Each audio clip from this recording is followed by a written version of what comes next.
आज मैं आपको एक कहानी सुनाऊंगी जिससे आपको पता चलेगा कि समय से पहले और भाग्य से ज्यादा कभी नहीं मिलता। दोस्तों, यह कहानी एक दरिद्र परिवार की है जो बेहद दुखी थे।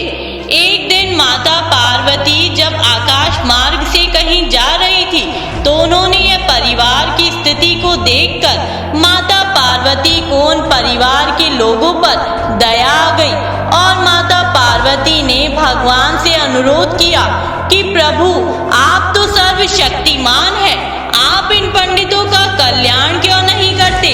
भगवान शिव उत्तर में केवल मुस्कुराए और बोले, देवी, यह स्थिति उनका प्रारब्ध है, फिर भी आप जैसा कहें वैसे मैं इनको सहायता प्रदान करता हूँ।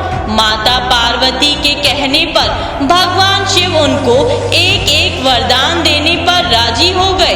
भगवान शिव माँ पार्वती परिवार के समक्ष प्रकट हुए और सबको अपनी इच्छा अनुसार वरदान मांगने के लिए कहा। महिला और उनका परिवार यह सुनकर बहुत खुश हो गया। सबसे पहले महिला ने वरदान की याचना की और बोली, भगवान, आप मुझे दुनिया की सबसे सुंदर महिला बना दे। प्रभु के तथास्तु कहते ही वह महिला सुंदर युवती में बदल गई। उसका पति यह देखकर मन ही मन सोचने लगा कि अब वह मुझे छोड़कर चली जाएगी। उससे अपनी पत्नी की खुशी सहन नहीं हो रही थी। अब वरदान मांगने की बारी वह महिला के पति की थी और उसने मांगा, भगवान, मेरी पत्नी को कुरूप राक्षसी बना दो। प्रभु के तथास्तु कहते ही वह महिला सुंदर युवती से राक्षसी बन गई। यह इच्छा भी पूरी हो गई। उनका बच्चा अपनी माँ का रूप देखकर रोने लगा।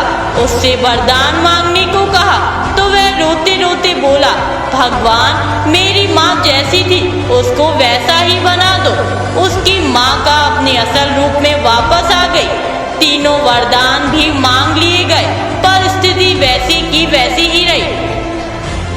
वहां से लौटते हुए भगवान शिव ने माँ पार्वती से कहा, हम चाहे तब भी मनुष्य के भाग्य को बदल नहीं सकते। सबको अपने अपने कर्मों का फल जरूर मिलता है, इस जन्म में नहीं तो अगले जन्म में। भगवान शिव कहते हैं कि मैं किसी के भाग्य में हस्तक्षेप नहीं करता। जैसा मनुष्य का कर्म होता है वैसा ही उनका भाग्य बनता है। दोस्तों, प्रारब्ध हमारा भूतकाल है, उन्हें बदला नहीं जा सकता, लेकिन अपने वर्तमान कर्म तो चुन ही सकते हो। इसलिए वर्तमान में हम जो भी कर्म करते हैं उन्हें सोच समझ कर करना चाहिए। जैसा मनुष्य का कर्म होता